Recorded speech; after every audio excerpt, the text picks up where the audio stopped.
Congrats on your iBaby M2C upgraded version. Included in your package is everything you will need for a successful installation.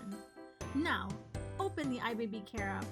If you haven't done so, create an account. Once you're signed in, tap on the monitor you will be installing. Connect your device to a power source and make sure your home Wi-Fi is on the 2.4 GHz Wi-Fi band. If not, installation will not be successful. Next, enter your Wi-Fi password. Now, you're ready to scan the QR code. Scan the QR code. You have two options on scanning the QR code: by holding the M2C directly in front of your phone or placing your phone on a flat surface and pointing the camera towards the code. Once you hear, "The QR code was scanned successfully. Wait for connection." tap on Continue. Once you hear, "Connected to the network successfully." tap on Continue.